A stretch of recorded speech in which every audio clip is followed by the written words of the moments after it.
I would like an update on this, the correspondence that you have here with regarding the phase 3 environmental.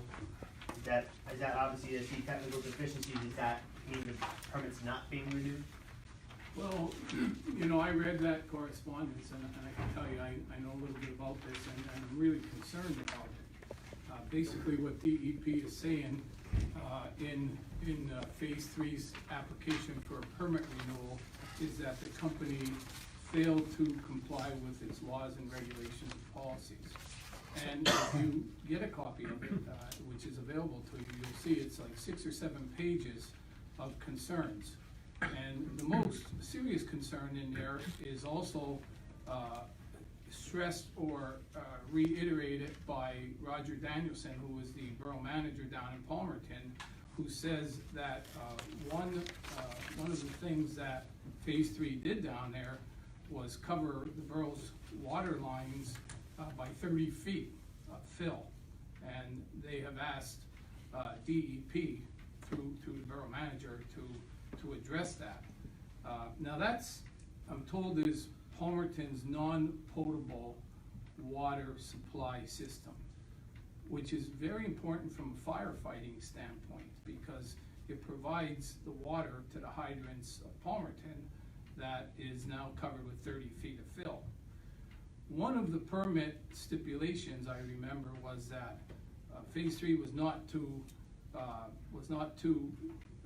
fill that land in any higher than 10 feet above the elevation of Route 248. I can tell you, I drive by there and just look to my left, heading down that way, and see that that's far more than 10 feet above the land. Another regulation that's required there, and it's already too high, is that they're required to put 2 feet of clean fill over the entire property, which will be about 500,000 tons of fill if you take the acreage times the 2 feet that's required down there. So they have some serious problems down there. And you know, if I was living down that end of the town, I'd be really concerned because in that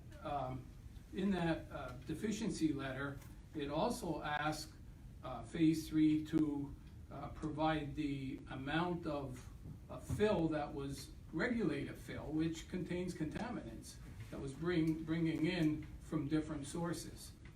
And what puzzles me, and always did, I knew it was happening, but what really alarms me is that some of that fill, not some of it, I would say all of that fill, is coming from Manhattan, the Bronx, Queens, Hoboken, New Jersey. And in my mind, I've always argued this, that has become a dumping ground for New York waste. And the problem is that Pennsylvania's environmental laws are too lenient, that they allow for regulated fill that contains elevated levels of contamination that are deemed acceptable, that they're allowed to bring in down there. You know, and that is one thing. And then when you get letters, the borough's concerned, DEP's concerned, and we get letters stating that you didn't do what you said you were gonna do, you know, you get alarmed. But I remember back in 2009, that company came before this Board of Commissioners and asked for tax relief when they were taking that property out of bankruptcy court. And the county's tax relief granted at that time was about $18,000. But when you added the boroughs, it was like 28,000, and you added the school district, it was 185,000. And when you add those numbers up, they got like $230,000 in tax relief, and then they basically thumbed their nose by doing what they wanted to do down there. Now, regulated fill, people will tell you, anybody in the industry will tell you that regulated fill brings a fee of about $15 a ton. So you can safely suggest that that company was getting $15 or maybe 10 to 15 bucks per ton to take New York waste regulated fill and dump it on Palmerton. If they did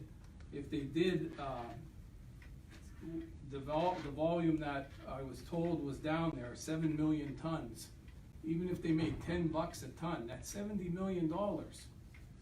That's a ton of money, and now we're left with a mess down there. And part of their permitting process was that they were allowed to do this, developing, landscaping, whatever you wanna call it, under the guise that there would be a development plan. And if you remember what they said, there was going to be, developed into a business park, that was gonna be down there, and I don't see it happening. I don't think anybody sees it happening. Now the borough has concerns, we have concerns, and there's a 7-page letter from the state about what phase 3 didn't do.